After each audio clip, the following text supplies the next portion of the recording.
ಮೇಷ್ಟ್ರೆ, ನನ್ನ ಹೇಳಿನೋ ಧೈರ್ಯ ಯಾರಿಗಿದೆ ಮೇಷ್ಟ್ರೆ? ನೀನು ಹೇಳಿ ಅಲ್ಲ ತಾನೆ? ಹಾಗಾದ್ರೆ ಬೆಳಗಿನಿಂದ ಯಾರಿಗೂ ಮುಖ ತೋರಿಸ್ದೆ ಇಲ್ಲಿಗೆ ಬಂದು ಅದು ಈ ಬಂಡೆ ಸಂದಿಲು ಹೊಕ್ಕೊಂಡಿದೀಯಲ್ಲ, ನೀನೇನು ಹಲ್ಲಿನೋ ಹಾವೋ? ಬರೀ ಹಾವಲ್ಲ ಮೇಷ್ಟ್ರೆ, ನಾಗರ. ಹೆಲೋ, ವೆಲ್ಕಮ್ ಟು ಜೆಮ್ಜಿ ಟಾಪಿಕ್. ಕನ್ನಡ ಚಿತ್ರರಂಗ ಕಂಡ ಅತ್ಯಂತ ಸ್ಫುರದ್ರೋಪಿ, ಅತ್ಯದ್ಭುತ ಕಲಾಚತುರ, ಅಭಿನಯ ಭಾರ್ಗವ, ಸಾಹಸ ಸಿಂಹ ವಿಷ್ಣುವರ್ಧನ್ ಅವರಿಗೆ ಹುಟ್ಟುಹಬ್ಬದ ಹಾರ್ದಿಕ ಶುಭಾಶಯಗಳು.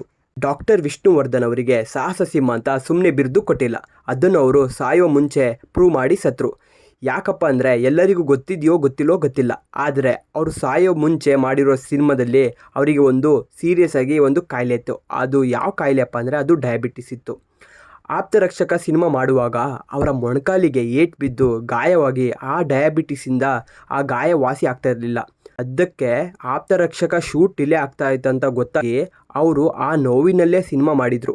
ಆದರೆ ನೀವು ಆ ಸಿನಿಮಾ ನೋಡಿದರೆ ನಿಮಗೆ ಗೊತ್ತೇ ಆಗಲ್ಲ ಅವರಿಗೆ ಒಂದು ಕಾಯಿಲೆ ಇತ್ತಪ್ಪ ಅಂತ.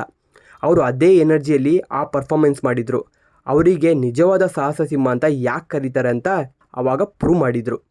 ಆಮೇಲೆ ಇನ್ನೊಂದು ವಿಚಾರ ಯಾವುದಪ್ಪ ಅಂದರೆ, ಇವಾಗೆಲ್ಲರೂ ಪ್ಯಾನ್ ಇಂಡಿಯಾ ಅಂತ ಹೇಳ್ತಾರೆ, ಆದರೆ ಅಸಲಿ ಪ್ಯಾನ್ ಇಂಡಿಯಾ ಸ್ಟಾರ್ ಅಂದರೆ ಅದು ನಮ್ಮ ದಾದಾ ಅವರು ಆ ಕಾಲದಲ್ಲೇ ಹಿಂದಿ, ತಮಿಳು, ತೆಲುಗು, ಮಲಯಾಳಂ ಸಿನಿಮಾಗಳಲ್ಲಿ ನಟಿಸಿ ಅವರ ಛಾಪ್ ಮೂಡಿಸಿದ್ರು.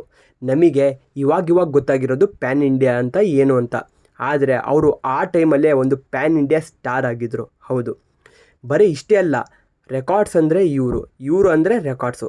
ಯಾಕಪ್ಪ ಅಂದರೆ ಇವರು ಮಾಡಿದ ಸಿನಿಮಾಗಳಲ್ಲಿ ಒಂದೊಂದು ವಿಶೇಷತೆ ಇದೆ. ಅದು ಯಾವಪ್ಪ ಅಂದರೆ, ಇವರು ನಾಯಕ ನಟನಾಗಿ ಮಾಡಿದ್ದ ನಾಗರಾವ್ ಸಿನಿಮಾ ಯಾವ ರೀತಿ ಸದ್ದು ಮಾಡಿತ್ತು ಅಂತ ಎಲ್ಲರಿಗೂ ಗೊತ್ತಿದೆ.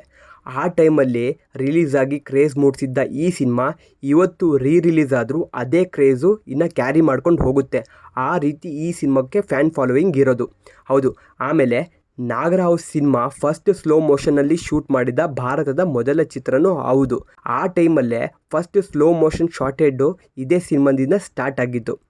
ಹಾಗೆ ಇವರು ನಟನೆ ಮಾಡಿದ್ದ ಭೂತಯ್ಯನ ಮಗ ಅಯ್ಯು ಸಿನಿಮಾದಲ್ಲಿ ಫ್ಲಡ್ಸ್ ಕ್ರಿಯೇಟ್ ಮಾಡಿ ಶೂಟ್ ಮಾಡಿದ್ದ ಭಾರತದ ಮೊದಲ ಸಿನಿಮಾನೂ ಹೌದು.